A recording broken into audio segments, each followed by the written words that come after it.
এই নাসিহা হচ্ছে আমাদের ব্যক্তিত্ব বা আমাদের পার্সোনালিটি বা আমাদের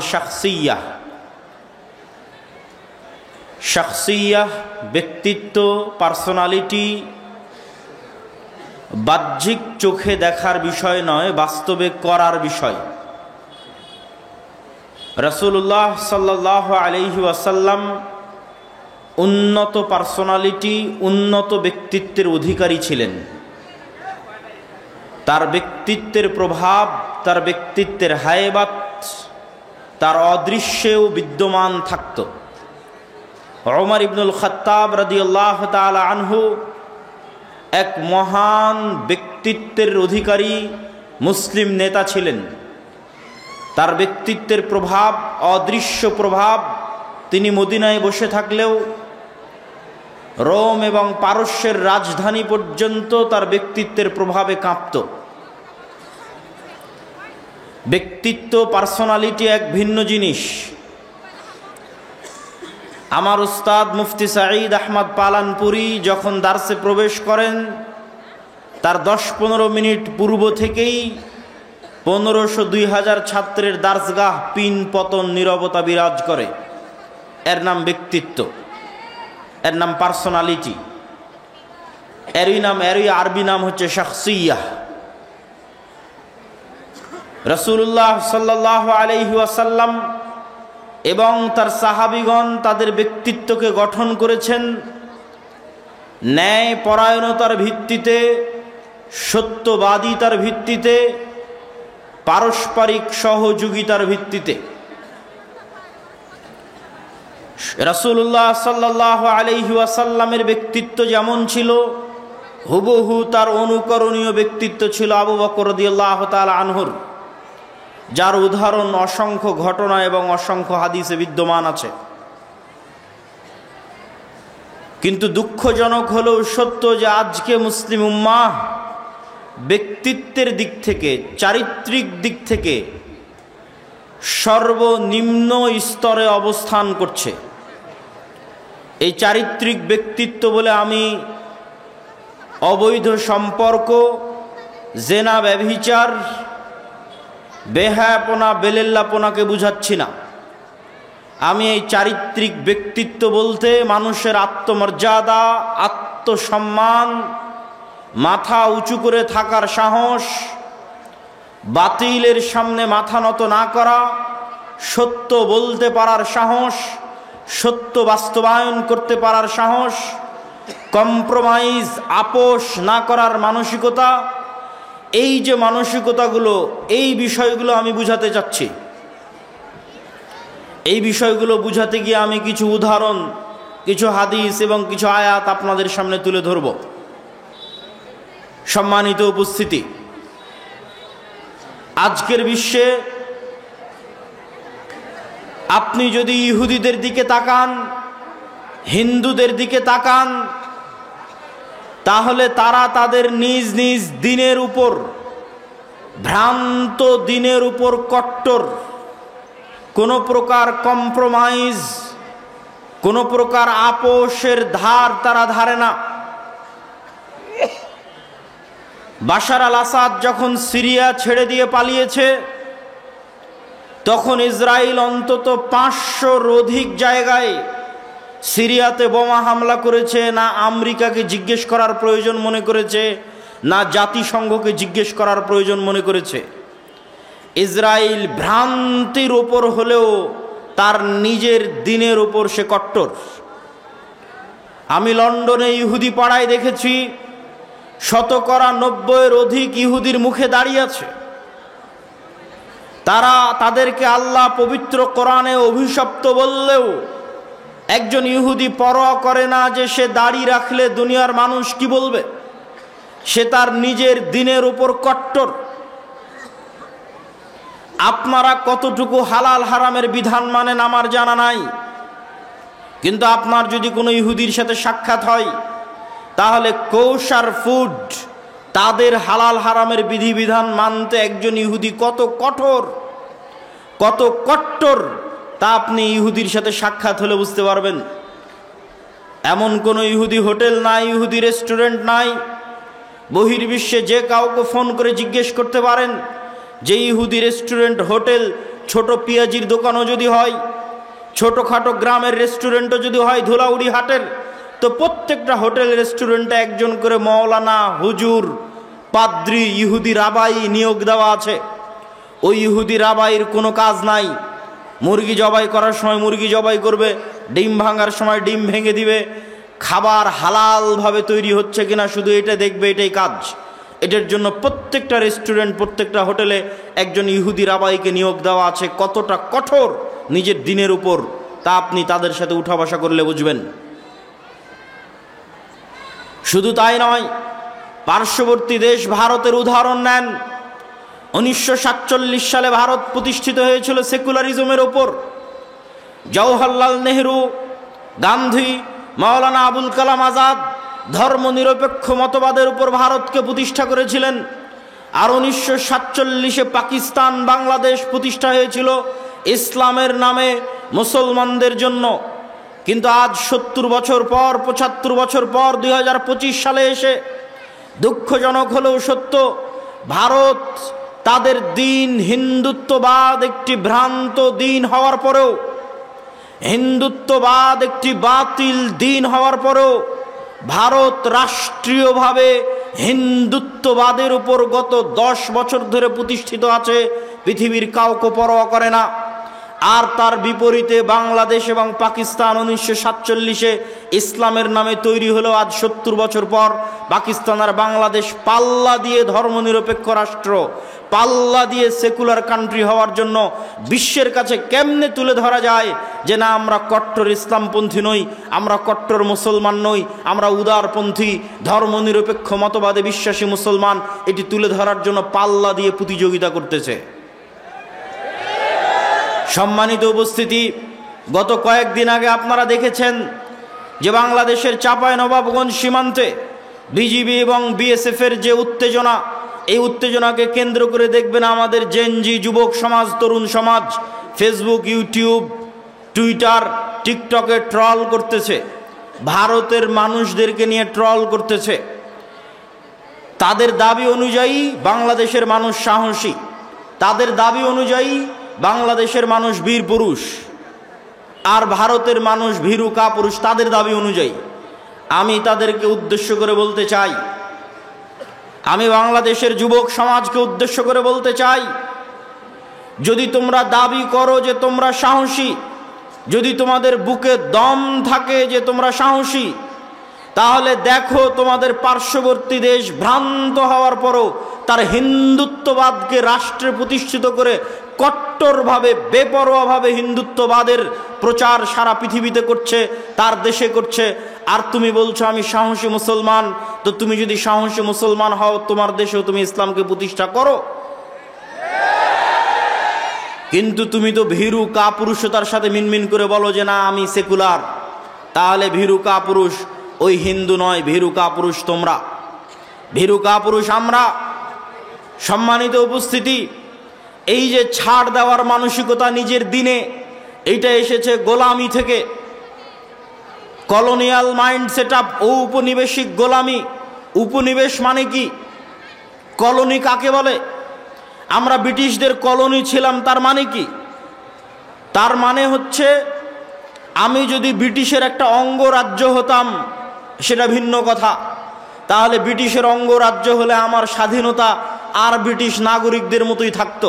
কিন্তু ব্রিটিশ আমাকে ওর অঙ্গরাজ্যও বানায়নি, আবার আমার থেকে সকল প্রকার ভোগ দখল করেছে, এর নাম কলোনি। তো এই কলোনি যে আপনি তাকে রাষ্ট্রের স্বীকৃতি দিবেন না, যেমন ধরেন যদি ভারতের কথা বলি, তাহলে বাংলাদেশকে ভারত তার অঙ্গরাজ্যও করেনি, অঙ্গরাজ্য করলে তো অন্তত আর 10টা অঙ্গরাজ্যের মতো বাংলাদেশের মানুষ স্বাধীনতা পেত, অঙ্গরাজ্যও করেনি, আবার কলোনি উপনিবেশ হিসেবে সকল প্রকার সুযোগ সুবিধা আদায় করে নিয়েছে, এর নাম কলোনি, উপনিবেশ। তো এই কলোনিয়াল মাইন্ড সেট আপ, 190 বছর আমরা ব্রিটিশদের গোলাম ছিলাম। ওই 190 বছর ব্রিটিশদের গোলাম থাকার কারণে আমাদের রক্তের মধ্যে আমাদের ব্যক্তিত্ব, আমাদের পার্সোনালিটি, আমাদের স্বাধীন চেতা মনোভাব, আমাদের আপোষহীন মনোভাব ধ্বংস হয়ে গেছে। প্রত্যেকটা সেক্টরে মুসলমান তার চরিত্রের সর্বনিম্ন স্তরের পরিচয় দিয়ে যাচ্ছে। যেমন আপনাদেরকে যদি উদাহরণ হিসেবে বলতে চাই, আপনাদের সামনে দেবীনগরের মানুষের সামনে যদি উদাহরণ হিসেবে তুলে ধরতে চাই, তাহলে কয়েকটি উদাহরণ আপনাদের সামনে তুলে ধরি। রাসূলুল্লাহ সাল্লাল্লাহু আলাইহি ওয়াসাল্লাম একজন মুসলমানের স্বাধীনচেতা মনোভাব রক্ষা করার জন্য, একজন মুসলমানের উন্নত ব্যক্তিত্ব, আত্মমর্যাদা, আত্মসম্মান রক্ষা করার জন্য তিনি মুসলমানকে ঋণ থেকে, লোন থেকে বাঁচতে বলতেন। নিজে লোন এবং ঋণ থেকে বাঁচার জন্য আল্লাহর দরবারে দোয়া করতেন, আল্লাহুম্মা ইন্নী আউযু বিকা মিনাল মা'সামি ওয়াল মাগরাম, হে আল্লাহ আমি পাপ থেকে বাঁচতে চাই, লোন থেকে বাঁচতে চাই। আল্লাহুম্মা ইন্নী আউযু বিকা মিনাল হাম্মি ওয়াল হুজন, হে আল্লাহ আমি দুশ্চিন্তা থেকে বাঁচতে চাই। বলতে বলতে বলতেন ওয়া গালাবাতিদ দাইন, আমি লোন থেকে বাঁচতে চাই। আল্লাহর নবীকে জিজ্ঞেস করা হলো, আপনি কেন এত লোন থেকে বাঁচতে চান, কেন এত কর্জ থেকে বাঁচতে চান? আল্লাহর নবী কখনোই এই লোন, এই কর্জ দ্বারা সুদের লোন বুঝাননি। সুদের লোন তো বহু দূরে। স্বাভাবিকভাবে একজন মুসলমান আর এক মুসলমানের কাছে 500 টাকা ধার নিবে, 1000 টাকা ধার নিবে, এখন দাও কাল সকালে দিয়ে দিব, এখন দাও পরের দিন সকালে দিয়ে দিব। এই ধরনের যে কর্জে হাসানা, এই ধরনের যে ধার, এই ধারের কথা রাসূলুল্লাহ সাল্লাল্লাহু আলাইহি ওয়াসাল্লাম এই দোয়া থেকে বাঁচতে চাচ্ছেন। আল্লাহর নবীকে জিজ্ঞেস করা হচ্ছে, হে আল্লাহর নবী আপনি কেন এত কর্জ থেকে বাঁচতে চান? রাসূলুল্লাহ সাল্লাল্লাহু আলাইহি ওয়াসাল্লাম উত্তরে বলছেন যে মানুষ যখন কর্জ নেওয়া শুরু করে, মানুষ যখন ধার নেওয়া শুরু করে, হাদ্দাসা ফাকাযাবা, ইজাস্তাদানা রাজুল হাদ্দাসা ফাকাযাবা, যখনই মানুষ কর্জ নেওয়া শুরু করে তখনই মিথ্যা বলা শুরু করে। আপনি আপনার আশেপাশে তাকান, এই গোটা দেবীনগর উপজেলা, গোটা দেবীনগর ইউনিয়ন, ইসলামপুর ইউনিয়ন, চাঁপানবাবগঞ্জ সদর ইউনিয়নের গোটা দিয়াড় অঞ্চল অসংখ্য সুদী ক্ষুদ্র ঋণ এনজিও দিয়ে পরিপূর্ণ হয়ে গেছে। একটা বাড়ি, একটা ব্যক্তি, একটা মা এবং বোন খুঁজে পাওয়া কঠিন যে কিস্তির লোনের সাথে সম্পৃক্ত নয়। আর আল্লাহর নবী কি বলছেন? যখনই মানুষ লোন নেওয়া শুরু করলো তখনই মিথ্যা বলা শুরু করলো। আর মিথ্যা বললো মানে এর আর ব্যক্তিত্ব নাই, এর আর আত্মসম্মান নাই, এর আর আত্মমর্যাদা নাই। আত্মমর্যাদা বিক্রি করে দিয়েছে, আত্মসম্মান বিক্রি করে দিয়েছে, পার্সোনালিটি, ব্যক্তিত্ব বিক্রি করে দিয়েছে। কেননা সে এখন অর্থের জন্য মিথ্যা বলছে। আর যে অর্থের জন্য মিথ্যা বলে, আত্মমর্যাদা, আত্মসম্মান, ব্যক্তিত্ব, পার্সোনালিটি বিকিয়ে দেয়, এরা কোনোদিন স্বাধীন হতে পারবে না, নেতা হতে পারবে না। গোলামের সন্তান, গোলামি থাকতে হবে। যখনই আপনি বলবেন আমি স্বাধীন হতে চাই, মাথা উঁচু করে দাঁড়ানোর ক্ষমতা থাকতে হবে, আত্মমর্যাদা থাকতে হবে, ব্যক্তিত্ব থাকতে হবে, হাইবাত থাকতে হবে। আর আপনি যখন কর্জ নিয়ে নেবেন, ওই ব্যক্তিত্ব শেষ। রাসূলুল্লাহ সাল্লাল্লাহু আলাইহি ওয়াসাল্লাম কর্জ নেওয়ার, লোন নেওয়ার ভয়াবহতা বুঝাতে গিয়ে তিনি বলছেন, একজন ব্যক্তি কুতিলা ফি সাবিলিল্লাহ সুম্মা উহিয়া সুম্মা কুতিল সুম্মা উহি, একজন ব্যক্তি আল্লাহর রাস্তায় জিহাদ করে শহীদ হয়ে গেল, তারপরে তাকে পুনরায় জীবিত করা হলো, পুনরায় আল্লাহর রাস্তায় জিহাদ করে শহীদ হয়ে গেল, পুনরায় জীবিত করা হলো, পুনরায় আল্লাহর রাস্তায় জিহাদ করে শহীদ হয়ে গেল। এই ব্যক্তি জান্নাতে যেতে পারবে না। মা দাখালাল জান্নাহ হাত্তা ইউকযা আনহু দাইনু, যদি তার ঘাড়ে ঋণ থাকে, লোন থাকে, যতক্ষণ তার লোন এবং ঋণ আদায় না করা হয়েছে ততক্ষণ সে জান্নাতে যেতে পারবে না। কি ভয়ঙ্কর হাদিস!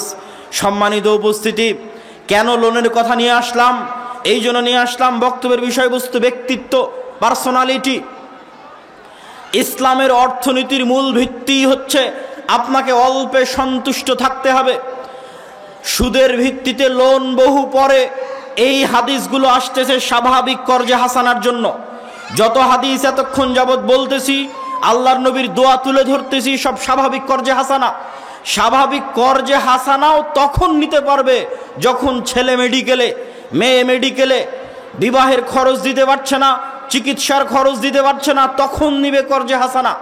স্বাভাবিক অবস্থায় বিলাসী পণ্য ক্রয়ের জন্য, মাটির বাড়িকে পাকা বাড়ি তৈরি করার জন্য, টিনের বাড়িকে পাকা বাড়ি তৈরি করার জন্য, মোটর সাইকেল কেনার জন্য, এসি ফ্রিজ কেনার জন্য উম্মতে মুহাম্মাদি লোন নিতে পারে। এর বিধান ইসলামের কয়েক লক্ষ কয়েক হাজার কিলোমিটারের মধ্যে নাই। সুদের ভিত্তিতে লোন বহু পরে। আমি স্বাভাবিক কর্জে হাসানার কথা বলতেছি, যে মানুষ স্বাভাবিক কর্জে হাসানা নিবে বিলাসিতার জন্য, এর অস্তিত্ব ইসলামে নাই। আমি আপনাকে গিয়ে বলবো, ভাই আমাকে 1000 টাকা দেন, আমি একটা ফোন কিনতে চাচ্ছি, এই ফোন একটা বিলাসী পণ্য, আমি 1000 টাকা সুদের ভিত্তিতে নিচ্ছি না, এখন নিচ্ছে, 1 সপ্তাহ পরে দিয়ে দিব, 1 মাস পরে দিয়ে দিব, এমন সুদবিহীন কর্জে হাসানা মানুষ বিলাসিতার জন্য নিবে, এর অস্তিত্ব ইসলামে নাই। সুদ ভিত্তিক নেওয়া বহু পরে, সুদবিহীন কর্জে হাসানা মানুষ বিলাসিতার জন্য নিবে, এক সন্ধ্যা ভালো খাওয়ার জন্য নিবে, এক সন্ধ্যা ভালো থাকার জন্য নিবে, আর অস্তিত্ব ইসলামে নাই। কেন? নেওয়া মাত্রই মিথ্যা বলা শুরু করবে, আর যখনই মিথ্যা বলা শুরু করবে তখন ও গোলাম হয়ে গেছে, আত্মমর্যাদা গেছে, ব্যক্তিত্ব গেছে, আত্মসম্মান গেছে। কেমন গেছে আপনি নিজেকে হাদিসের সাথে মেপে দেখেন। আজকের যুগের মুসলমানেরা এত বেশি পরিমাণে মিথ্যার সাথে যুক্ত, এত বেশি পরিমাণে অন্যায় পরায়ণতার সাথে যুক্ত, এত বেশি পরিমাণে দুর্নীতির সাথে যুক্ত, যে আজকের যুগের মুসলমানদের চরিত্র যদি আপনি তুলনা করেন, তাহলে মক্কার কাফের মুশরিক কুরাইশদের চরিত্র আজকের যুগের মুসলমানদের চেয়ে ভালো ছিল। আমি দলিলবিহীন বলছি না, দলিল আছে। আবু সুফিয়ান রাদিয়াল্লাহু তাআলা আনহু, তিনি যখন কাফের মুশরিক, বদরের যুদ্ধ, উহুদের যুদ্ধ, খন্দকের যুদ্ধ, তিনটা যুদ্ধ আল্লাহর নবীর বিরুদ্ধে লড়াই করেছেন। খন্দকের যুদ্ধে 1 মাস যাবত 10,000 সেনাবাহিনী নিয়ে আল্লাহর নবীর মদিনাকে ধ্বংস করে দেওয়ার জন্য ঘেরাও করে রেখেছিলেন। ওই আবু সুফিয়ান যখন হুদাইবিয়ার সন্ধিকালীন সময়ে সিরিয়ার সফর করছেন, জেরুজালেমের সফর করছেন, ব্যবসায়িক সফর, তখন আল্লাহর নবী চিঠি লিখেছেন বাদশাহ হিরাক্লিয়াসের কাছে, দিনের দাওয়াত দিয়ে, ইসলামের দাওয়াত দিয়ে। বাদশাহ হিরাক্লিয়াস চিঠি দেখে বলছে, চিঠি লিখেছে আরবি, দেখো জেরুজালেমে এখন কোনো অ্যারাবিয়ান আরবি কেউ আছে কিনা। খুঁজে পাওয়া গেল আবু সুফিয়ানকে, নিয়ে আসা হলো আবু সুফিয়ানকে। কোনো লাইভ ক্যামেরা নাই, কোনো রেকর্ডার নাই, কোনো যান্ত্রিক এরকম কিছু বস্তু নাই যে আবু সুফিয়ানের এই কথাকে ধরে রাখবে যে আবু সুফিয়ান সত্য বলছে না মিথ্যা বলছে। ওই অবস্থায়, কাফের অবস্থায়, মুশরিক অবস্থায়, নিজের চিরন্তন শত্রুর বিষয়ে আবু সুফিয়ান রাদিয়াল্লাহু তাআলা আনহু একটাও মিথ্যা কথা বলেননি। আর আজকে আপনি বাংলাদেশের এক রাজনৈতিক দলের নেতাকে জিজ্ঞেস করেন, আর এক রাজনৈতিক দলের নেতা সম্পর্কে বলার জন্য সব কথা মিথ্যা বলবেন। কেননা এই গণতান্ত্রিক রাজনীতি টিকেই আছে মিথ্যার উপর। যে যত বেশি মিথ্যার চর্চা করতে পারবে সে তত বেশি ভোট পাবে। তাহলে মিথ্যার উপর প্রতিষ্ঠিত একটা সমাজ কিভাবে স্বাধীনতার স্বপ্ন দেখতে পারে, কিভাবে দেশ ও জাতিকে নেতৃত্ব দেওয়ার স্বপ্ন দেখতে পারে? অথচ ততক্ষণ নেতা হওয়া সম্ভবই না যতক্ষণ না আপনার ব্যক্তিত্বে ন্যায় যুক্ত না হয়েছে, ন্যায় পরায়ণতা যুক্ত না হয়েছে। রাসূলুল্লাহ সাল্লাল্লাহু আলাইহি ওয়াসাল্লাম বলছেন, লা তাকুমুস সাআহ হাত্তা ইয়ানজিলা ঈসা ইবনে মারইয়াম, ততক্ষণ পর্যন্ত কিয়ামত হবে না যতক্ষণ না মারিয়ামের সন্তান ঈসা পৃথিবীতে নেমে না আসছে। মারিয়ামের সন্তান ঈসা পৃথিবীতে নেমে এসে ইয়াকসিরুস সালিব, ক্রুশকে ভেঙে দিবে, ওয়াকতুলুল খিনজির, শুকুরকে হত্যা করবে, হারাম ঘোষণা করবে, আর সমগ্র পৃথিবীতে হাকামান মুকসিতা, ন্যায় বিচার প্রতিষ্ঠা করবে। সমগ্র পৃথিবীতে মারিয়ামের সন্তান ঈসা ন্যায় বিচার প্রতিষ্ঠা করবে, আল্লাহর নবী বলছেন। আর ন্যায় বিচার প্রতিষ্ঠা করা মাত্র ইয়াকসুরুল মাল, টাকা পয়সা এত বেশি হয়ে যাবে যে টাকা নেওয়ার মতো মানুষ থাকবে না, এত বেশি হয়ে যাবে। তো আমি যেটি বলছিলাম, এই হাদিস কি বুঝাচ্ছে? এই হাদিস রাষ্ট্র ক্ষমতায় ইসলামের ব্র্যান্ডিং। ব্র্যান্ডিং মানে কোন মোটর সাইকেল, একটা মোটর সাইকেলের ব্র্যান্ডিং আছে যে ও কম তেলে বেশি কিলোমিটার চলে, আর এক মোটর সাইকেলের ব্র্যান্ডিং আছে বেশি স্পিডে চলে, এক একটার এক এক রকম ব্র্যান্ডিং। তো ইসলাম রাষ্ট্র ক্ষমতায় যাবে, তার ব্র্যান্ডিং হচ্ছে ইসলাম রাষ্ট্র ক্ষমতায় গেলে ন্যায় বিচার প্রতিষ্ঠা করবে, ন্যায় পরায়ণতা প্রতিষ্ঠা করবে, এটা ইসলামের রাষ্ট্র ক্ষমতার ব্র্যান্ডিং। শুধু তাই নয়, রাসূলুল্লাহ সাল্লাল্লাহু আলাইহি ওয়াসাল্লাম আর এক হাদিসে বলছেন, 7 শ্রেণীর মানুষকে কিয়ামতের মাঠে বিশেষ ছায়া দেওয়া হবে, যার 1 নাম্বার সব ইবাদতকে ছাপিয়ে যে 1 নাম্বার স্থান করে নিয়েছে। তাহাজ্জুদের সালাত, রাতের ইবাদত, নফল সিয়াম, সালাত সিয়াম থেকে শুরু করে যত দান থেকে শুরু করে যত ইবাদতের জগতে যত ইবাদত আছে সবকে ছাপিয়ে 1 নাম্বার স্থান করে নিয়েছে। যেই দায়িত্বশীল, ন্যায়পরায়ণ, ওই ন্যায়পরায়ণ দায়িত্বশীলকে আল্লাহ বিশেষ ছায়া দিবে। মানে ন্যায় ছাড়া দায়িত্ব পালন করা, ন্যায় ছাড়া নেতা হওয়া ইসলামের দৃষ্টিতে অসম্ভব, ইম্পসিবল। তো যতই আপনি লিল্লাহে তাকবীর দেন, যতই আপনি ভোটের বক্তব্য দেন, যতই আপনি ইকামতে দিনের বক্তব্য দেন, যতক্ষণ না একটা প্রজন্ম তৈরি না হয়েছে যেই প্রজন্ম ন্যায়ের ওপর প্রতিষ্ঠিত হবে, সত্যবাদিতার উপর প্রতিষ্ঠিত হবে, কোনো কিছুর সাথে আপোষ করবে না, নিজের দিনের উপর কট্টর কনফিডেন্ট হবে, এরকম একটা প্রজন্ম যতক্ষণ তৈরি না হয়েছে ততক্ষণ রাষ্ট্রে কখনোই ইসলাম প্রতিষ্ঠা করা সম্ভব নয়। শুধু সম্ভব নয় তা নয়, এর উল্টাটা ঘটবে। উল্টাটা ঘটবে মানে আপনাকে বুঝাই, ন্যায়পরায়ণতা আপনারা এখন চেক করেন। আমি কয়েকটা উদাহরণ দেবো, এই উদাহরণগুলো দিয়ে চেক করেন। আপনাদের দেবীনগরে যৌতুকের ভিত্তিতে বিবাহ হয় না? ডিমান্ডের ভিত্তিতে বিবাহ হয় না? হয় না? হয়। ন্যায় অন্যায় মানে ইবাদতের সাথে সম্পৃক্ত নয়, ন্যায় অন্যায় মানে মানুষের সাথে সম্পৃক্ত। ন্যায় অন্যায় মানে মানুষের সাথে সম্পৃক্ত। তো একটা মেয়ের যখন যৌতুকের ভিত্তিতে বিবাহ হচ্ছে তখন এটি ন্যায় না অন্যায়? অন্যায়। তো যেই মুসলমান কাজী, হাজি, নামাজি, আল্লাহওয়ালা, দানবীর এই যৌতুকের বিবাহের সাথে সম্পৃক্ত, যেই যুবক এই যৌতুকের বিবাহের সাথে সম্পৃক্ত, এরকম অন্যায় পরায়ণ ব্যক্তিদেরকে যদি আপনি ক্ষমতায় বসান, এরা যদি ভোট দিয়ে লিল্লাহে তাকবীর বলে ইসলামের নাম বলে ক্ষমতায় চলে যায়, তো গত 16 বছর যা দুর্নীতি হয়েছে এর চেয়ে বেশি দুর্নীতি করবে। কেন? রক্তের মধ্যে মিশে আছে অন্যায় পরায়ণতা।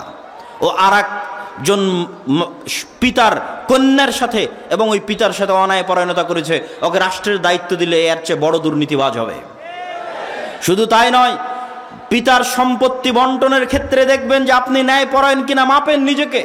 পিতার সম্পত্তি বন্টনের ক্ষেত্রে বোনকে, যেটা নদীতে পানিতে ডুবে আছে ওই জমি দিয়েছে বোনকে, আর যেটা উঁচা ধুলাউড়ি হাটে ওই জমি নিয়েছে নিজে। তার মানে এটি অন্যায় পরায়ণতা। তো এই রকম যত অন্যায় পরায়ণ ব্যক্তি আছে, এই ধরনের অন্যায় পরায়ণ ব্যক্তিকে ক্ষমতায় বসাবেন, এর চেয়ে বড় দুর্নীতিবাজ হবে। আজকে বোনের সম্পত্তি মেরে দিয়েছে, কাল গোটা দেশের সম্পত্তি মেরে দিবে। সম্মানিত উপস্থিতি, কি বুঝাতে চাচ্ছি? বুঝাতে চাচ্ছি নেতা হতে হলে ব্যক্তিত্ব লাগবে, নেতা হতে হলে পার্সোনালিটি লাগবে, আত্মসম্মান লাগবে, আত্মমর্যাদা লাগবে। আর যখনই মানুষ মিথ্যা বলে আত্মসম্মান শেষ, যখনই মানুষ আর একজনের প্রতি অন্যায় করে আত্মসম্মান শেষ। এই ন্যায়পরায়ণতার মাপকাঠিগুলো দিয়ে আপনারা নিজেদের মাপতে পারেন। তো এই ধরনের ব্যক্তিগুলোকে ইসলামের সংজ্ঞায় কি বলা হবে? গত 16 বছর এরকম অসংখ্য এসিল্যান্ড, সাব রেজিস্ট্রার, মন্ত্রী, minister, OC, SP, DC, principal, প্রধান শিক্ষক অতিক্রম হয়ে গেছে, যারা বেশিরভাগই হয় সালাত আদায়কারী, না হয় হজ পালনকারী, না হয় দানবীর। কেউ তো এমনও গেছে যে প্রশ্ন ফাঁস করে সেই টাকা আল্লাহর রাস্তায় দান করেছে।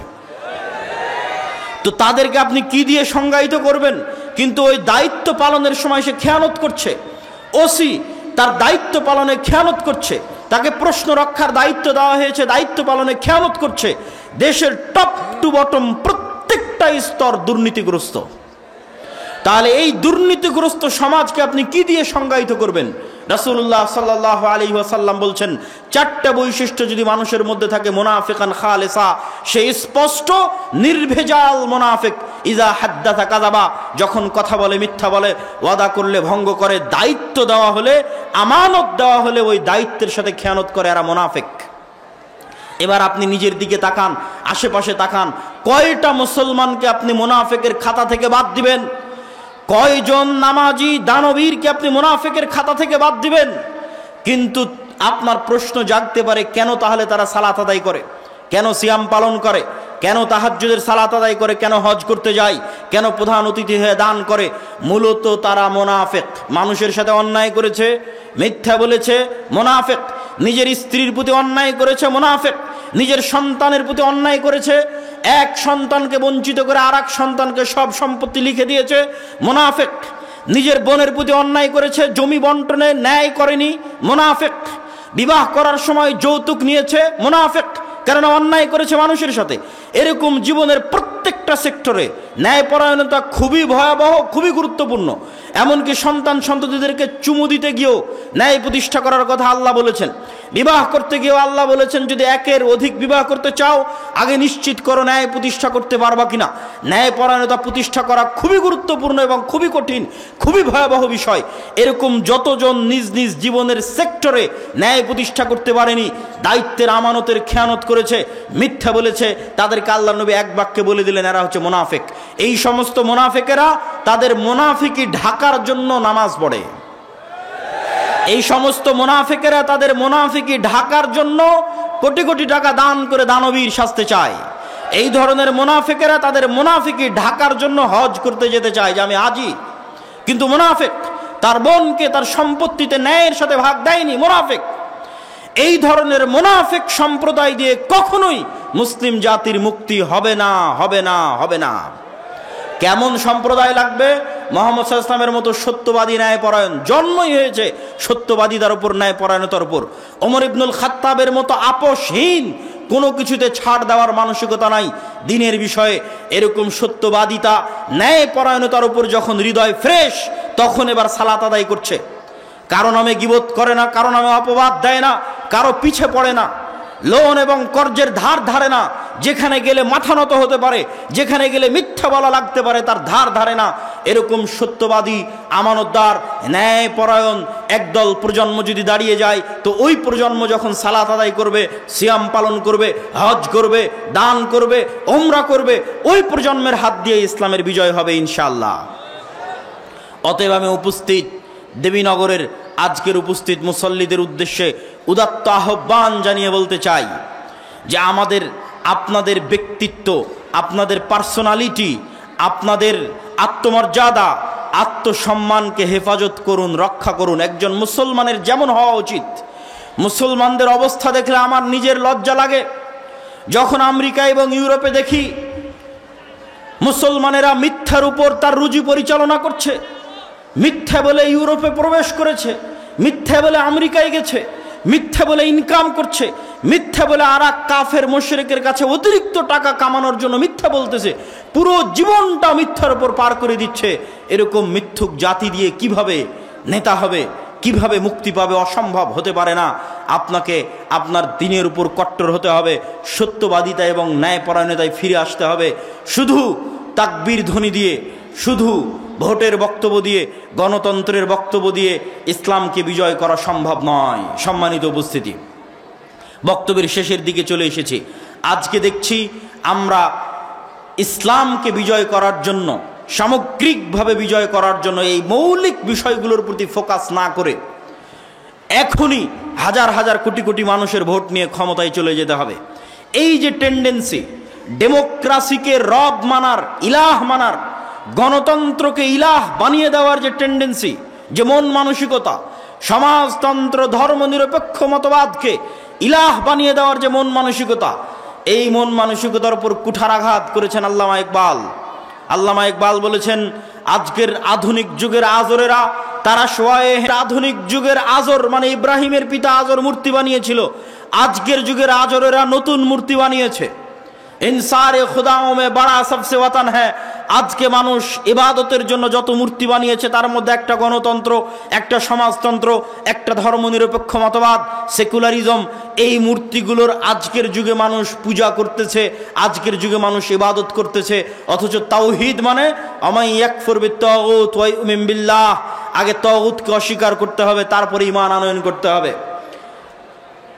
ঈমান আনয়ন মানে, তাওহীদ মানে ইব্রাহিম আলাইহিস সালাতু ওয়াস সালামের আদর্শ, কাফারনা বিকুম ইন্না বুরাউম মিনকুম বারিউম মিম্মা তুশরিকুন।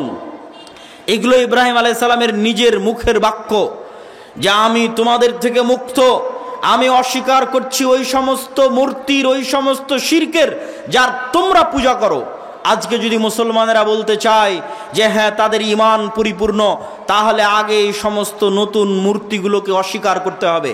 এই মূর্তিগুলোর মূলা ঝুলিয়ে, গণতন্ত্র নামক এই নতুন ইলাহের মূলা ঝুলিয়ে কোনো দিন মুসলমানেরা রাষ্ট্র ক্ষমতায় যেতে পারেনি। ইসলাম কোনো দিন যেতে পারবে না। যদি কখনো যায় তাহলে সেটা হবে কম্প্রোমাইজড, বিকৃত ইসলাম। অবিকৃত ইসলাম পূর্ণাঙ্গ ক্ষমতার সাথে রাষ্ট্র ক্ষমতায় যাবে, তার পথ পদ্ধতি হবে ভিন্ন। তার পথ পদ্ধতি শুরুই হবে দাওয়াত দিয়ে। আল্লাহ চাইলে মুসা আলাইহিস সালাতু ওয়াস সালামকে বলতে পারতেন যে যাও, তোমাকে মুজিজার লাঠি দিলাম, এই লাঠি দিয়ে ফেরাউনকে হত্যা করো, দিয়ে ক্ষমতা দখল করো না। আল্লাহ মুসা আলাইহিস সালামকে ব্যক্তিত্ব দিয়ে, পার্সোনালিটি দিয়ে, আত্মমর্যাদা দিয়ে, আত্মসম্মান দিয়ে, উন্নত চরিত্র দিয়ে তৈরি করেছেন।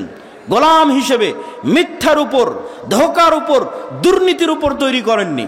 যখন বানু ইসরাইল গোলাম যখন বানু ইসরাইল জীবন যাপন করছে মিথ্যার উপর, গোলামির উপর, তখন আল্লাহ মুসা আলাইহিস সালামকে ওই গোলামি থেকে মুক্তি দিয়ে ফেরাউনের বাড়িতে পূর্ণ আত্মমর্যাদার সাথে, আত্মসম্মানের সাথে মানুষ করেছেন, যেন মুসা আলাইহিস সালামের আত্মমর্যাদা, আত্মসম্মান, ব্যক্তিত্বে কোনো কমতি না থাকে। নেতৃত্ব দিতে হলে, নেতা হতে হলে পূর্ণ আত্মমর্যাদা লাগবে, আত্মসম্মান লাগবে, তবে নেতা হওয়া যাবে। আর যে গোলাম অবস্থায় মানুষ হয়েছে নেতা হতে পারবে না। তো মুসা আলাইহিস সালামকে আল্লাহ দাওয়াত দিতে পাঠালেন তার ব্যক্তিত্বের সাথে। ইউসুফ আলাইহিস সালামকে আল্লাহ চাইলে জিব্রাইলকে পাঠিয়ে কুয়া থেকে তখনই উঠিয়ে বাপের কাছে ফেরত পাঠাতে পারতেন, পাঠাননি। ইউসুফ আলাইহিস সালামকে আল্লাহ লম্বা পরীক্ষার মধ্যে দিয়ে পার করেছেন। যেই লম্বা পরীক্ষার মধ্যে দিয়ে ইউসুফ আলাইহিস সালামের ব্যক্তিত্ব তৈরি হয়েছে, শাখসিয়াত তৈরি হয়েছে, পার্সোনালিটি তৈরি হয়েছে, নেতৃত্বের গুণ তৈরি হয়েছে, মিথ্যার সাথে আপোষহীনতা তৈরি হয়েছে, এবং সত্যের উপর অটল এবং অবিচল থাকার মানসিকতা তৈরি হয়েছে, নিজের দিনের বিষয়ে ছাড় না দেওয়ার মানসিকতা তৈরি হয়েছে। এই মানসিকতাগুলো নিয়ে যখন তিনি বাতিলের সামনে দাঁড়িয়েছেন, যখন তিনি দাওয়াতের ময়দানে গেছেন, তখন তিনি পরীক্ষার মুখোমুখি হয়েছেন, আস্তে আস্তে সফল হয়েছেন। সম্মানিত উপস্থিতি, আমাদের ওই রকম একটা প্রজন্ম লাগবে, ওই রকম একদল যুবক লাগবে যারা মিথ্যা বলা জানে না, যাদের জীবন চলে গেলেও মিথ্যার সাথে আপোষ করবে না, যারা জীবনের প্রত্যেকটা সেক্টরে সত্য বলে, যারা হারাম থেকে পবিত্র, হারামের সংস্পর্শে গেলে অপবিত্র হয়ে যাবে, হারাম ইনকামের সংস্পর্শে গেলে অপবিত্র হয়ে যাবে, হারাম থেকে পবিত্র, ন্যায়পরায়ণ, দুনিয়ার কোনো মানুষের প্রতি অন্যায় করে না, না পিতা মাতার প্রতি, না সন্তানের প্রতি, না বোনের প্রতি, না ভাইয়ের প্রতি, না নিজ দায়িত্বের প্রতি, অটল শতভাগ ন্যায়পরায়ণ। এমত অবস্থায় যদি ও তাওহীদপন্থী হয়, নিজের দিনের উপর ওই ইহুদিদের মতো, ইহুদিরা যেমন ভ্রান্তির উপর অটল, আজকের ভারতের হিন্দুরা যেমন তার ভ্রান্তির উপর অটল, কট্টর, এইরকম একদল মুসলমান দাঁড়িয়ে যদি বলতে পারে হ্যাঁ আমরা আমাদের নবীর দ্বীনে ইসলামের উপর অটল, মুহাম্মদ সাল্লাল্লাহু আলাইহি ওয়াসাল্লামের প্রত্যেকটা আদর্শের উপর, মুহাম্মদ সাল্লাল্লাহু আলাইহি ওয়াসাল্লামের প্রত্যেকটা কথার উপর ইট পাথরের মতো অটল, এইরকম অটল মানসিকতা নিয়ে একদল যুবক যদি দাওয়াতি কাজ শুরু করে, ক্ষমতার কেন্দ্রবিন্দুতে আঘাত করে, পূর্ণ ব্যক্তিত্বের সাথে, পূর্ণ পার্সোনালিটির সাথে তারা পরীক্ষার মুখোমুখি হবে, কিন্তু তাদের হাত দিয়ে ইসলামের বিজয় পতাকা উড়বে ইনশাআল্লাহ। আমি আপনাদের কাছে আজকের দেবীনগরের এই মাটিতে এই ধরনের একদল যুবকের প্রত্যাশা করি যে এই আলোচনাগুলো শুনে, এই বক্তব্যগুলো শুনে অন্তত আপনাদের এই চারিত্রিক দিকটা সংশোধন হোক, অন্তত ন্যায়পরায়ণ হওয়ার চেষ্টা করেন, সত্যবাদী হওয়ার চেষ্টা করেন, নিজের দিনের উপর অটল থাকেন। লোন, ধার, কর্জ যেগুলো মানুষের মাথাকে নত করে দিবে, যেগুলো মানুষকে মিথ্যার দিকে নিয়ে যাবে, পুরো পরিবার মিথ্যার উপর গড়ে উঠবে, গোলাম হবে, কোনোদিন স্বাধীন হতে পারবে না, নেতা হতে পারবে না, এই ধরনের ন্যাক্কারজনক ঘৃণিত কার্যকলাপ থেকে মুক্ত থেকে পান্তা ভাত খাবেন, মাটির ঘরে থাকবেন, কিন্তু মাথা উঁচু করে থাকবেন, পূর্ণ ঈমানের সাথে থাকবেন, আত্মমর্যাদার সাথে থাকবেন, আত্মসম্মানের সাথে থাকবেন। এরকম একটা পরিবার থেকে, এরকম একদল যুবক থেকে ইসলামের বিজয় হবে ইনশাআল্লাহ। সম্মানিত উপস্থিতি, আমি বক্তব্যের শেষের দিকে চলে এসেছি। আর দাওয়া ইলাল্লাহর এই যে আয়োজন, এই যে কার্যক্রম, আর দাওয়া ইলাল্লাহ কি? আর দাওয়া ইলাল্লাহর ব্র্যান্ডিং হচ্ছে মসজিদ ভিত্তিক মক্তব। আপনাদের অত্র চাঁপাইনবাবগঞ্জ অঞ্চলেরও বহু মক্তবের শিক্ষককে আমরা প্রশিক্ষণ দিয়েছি। সারা বাংলাদেশের 500-র অধিক মক্তবের শিক্ষককে আমরা প্রশিক্ষণ দিয়েছি। আমাদের যাতায়াত খরচ, আমাদের থাকা খাওয়া, আর দাওয়া ইলাল্লাহ জামিয়া সালাফিয়ার দাওয়া থাকা খাওয়া যাতায়াত খরচের উপর ভিত্তি করে এই প্রশিক্ষণগুলো হয়েছে। এই কার্যক্রমকে আরও বেগবান করতে হবে, আরও সর্বত্র ছড়িয়ে দিতে হবে। আল জামিয়া সালাফিয়ার কথা ভোলা যাবে না। আল জামিয়া সালাফিয়া বাংলাদেশের এমন এক ব্যতিক্রমধর্মী প্রতিষ্ঠান। শুধু একটা পরিসংখ্যান বলি বা দুটো পরিসংখ্যান বলি, গত এক বছরে বাংলাদেশের ইতিহাসে রেকর্ড, গত এক বছরে সৌদি আরবের মদিনা ইসলামী বিশ্ববিদ্যালয় সহ অন্যান্য বিশ্ববিদ্যালয় থেকে 10-এর অধিক শিক্ষক জামিয়া সালাফিয়াতে দার্স দিয়েছে, যা বাংলাদেশের ইতিহাসে রেকর্ড। কেউ 4 মাস, কেউ 1 মাস। এখনও একজন শিক্ষক আল জামিয়া সালাফিয়া রূপগঞ্জ নারায়ণগঞ্জে মদিনা ইসলামী বিশ্ববিদ্যালয়ের একজন শিক্ষক এখনও দার্স দিচ্ছেন। 2, এটি বাংলাদেশের একমাত্র প্রতিষ্ঠান যেটি কওমি প্রতিষ্ঠান হওয়ার পরও থাকা খাওয়া খরচ যেখানে মাত্র 3,000 থেকে 3,500, আর 10টা কওমি মাদ্রাসার মতো এরকম একটি কওমি মাদ্রাসা হওয়ার পরও বিদেশি শিক্ষক, ভারত, পাকিস্তান থেকে শুরু করে অন্যান্য দেশের 5-এর অধিক বিদেশি শিক্ষক, যাদের বেতন 80,000 টাকারও বেশি, এরকম বিদেশি শিক্ষক এই প্রতিষ্ঠানে থাকে। এই প্রতিষ্ঠানের লক্ষ্য এবং উদ্দেশ্য হচ্ছে দেশে উন্নত শিক্ষা দেওয়া। আমরা যেমন মসজিদ ভিত্তিক মক্তব নিয়ে কাজ করছি, ঠিক তেমনি আল জামিয়া সালাফের অধিভুক্ত হতে পারবে এরকম যে শিক্ষা প্রতিষ্ঠানগুলো আছে। আমি জানি এই দেবীনগর আলেম ওলামার ভূমি, এই দেবীনগর মসজিদ মাদ্রাসার ভূমি। সেই ব্রিটিশ বিরোধী আন্দোলন থেকে এখানে কোরআন এবং সহিহ হাদিসের চর্চা হয়ে আসছে। এই অঞ্চলের মাদ্রাসাগুলোকে আমরা উদাত্ত আহ্বান জানাবো যে তারা তাদের শিক্ষার মানকে উন্নত করার জন্য আল জামিয়া সালাফিয়ার সাথে অধিভুক্ত হয়ে জামিয়া সালাফিয়ার সিলেবাস অনুযায়ী জামিয়া সালাফিয়ার শিক্ষকদের ট্রেনিং নিয়ে তাদের মাদ্রাসার শিক্ষার মানকে উন্নত করুক। মসজিদগুলোকে উদাত্ত আহ্বান জানাবো যে তাদের মক্তবগুলোকে আমাদের মসজিদে পাঠিয়ে আমরাই খরচ দিয়ে নিয়ে যাব, আমাদের জামিয়া সালাফিয়াতে পাঠিয়ে ট্রেনিং নেওয়ার মাধ্যমে তাদের মক্তবের শিক্ষাগুলোকে উন্নত করুক। সর্বশেষে মাসিক আল ইতিসাম, যেখানে আমি নিজে নিয়মিত লিখি, মাসিক আল ইতিসামের সম্পাদকীয় পড়ে দেখবেন এই মাসের সম্পাদকীয় আছে মুসলমানদের দামেস্ক বিজয়, জেরুজালেম বিজয়ের দ্বার প্রান্তে মুসলিম উম্মাহ। এই যে আধুনিক সমসাময়িক যে বিষয়গুলো আছে এই বিষয়গুলোর লেখনী মাসিক আল ইতিসামে পাবেন। আমি জানি না দেবীনগরে আসে কিনা, এসে না থাকলে জরুরি ভিত্তিতে নেওয়ার চেষ্টা করবেন। সর্বোপরি আমি স্বেচ্ছাসেবকদের উদাত্ত আহ্বান জানাবো যে আপনারা যারা সংগ্রহ করতে চান সহযোগিতা, তারা আপনারা ভেতরে ঢুকে পড়েন। আর সহযোগিতার জন্য আমি এতটুকু বলবো যে পৃথিবীর সবচেয়ে শক্তিশালী ইবাদত হচ্ছে দান। সবচেয়ে শক্তিশালী কি জন্য? যখন কোনো ইবাদত কাজ করবে না, কিয়ামতের মাঠে যখন হিসাব হবে, যখন কোনো কারেন্সি কাজ করবে না, কোনো টাকা পয়সা কোনো কিছু কাজ করবে না, অথচ আপনি কারো গীবত করেছেন, কারো নামে অপবাদ দিয়েছেন, কারো নিন্দা করেছেন, কারো ধন সম্পদ মেরে খেয়েছেন, সব পাওনাদার আসতে থাকবে। ওই পাওনাদারকে পরিশোধ করা হবে আপনার দানের টাকা থেকে, যেই টাকা আপনি পূর্বে জমা করে রেখেছেন। আর এই দানের টাকাকে আল্লাহ সুবহানাহু ওয়া তাআলা বলেছেন মিম্মা রাযাকনাহুম ইউনফিকুন। আল্লাহ এটা আপনার টাকা, এটা কখনো স্বীকার করেনি। আল্লাহ বলেছেন এই টাকা তার দেওয়া, আমি তোমাদেরকে যে রিজিক দিয়েছি সেই রিজিক থেকে তোমরা আল্লাহর রাস্তায় দান করো।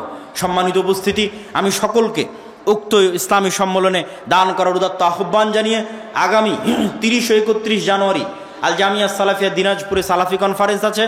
আগামী 13-14 ফেব্রুয়ারি রূপগঞ্জ নারায়ণগঞ্জে সালাফি কনফারেন্স আছে। রূপগঞ্জ নারায়ণগঞ্জের কনফারেন্সে পাকিস্তান থেকেও মেহমান উপস্থিত হবে। পাকিস্তান, ভারত, নেপাল, সৌদি আরব, বাংলাদেশ, এই 4-5 দেশের মেহমান উপস্থিত থাকবে আগামী 13 ও 14 ফেব্রুয়ারি আল জামিয়া সালাফিয়া রূপগঞ্জ নারায়ণগঞ্জ। আপনাদেরই প্রতিষ্ঠান, কেননা আপনাদের এলাকার সন্তান এখান থেকে 100 কিলোমিটার দূরে গিয়ে 50, 60, 100 বিঘা জমির উপর বিশাল প্রতিষ্ঠান তৈরি করেছে। ওই প্রতিষ্ঠান দেখতে যাইতে গিয়ে আপনাদের মন চায় না?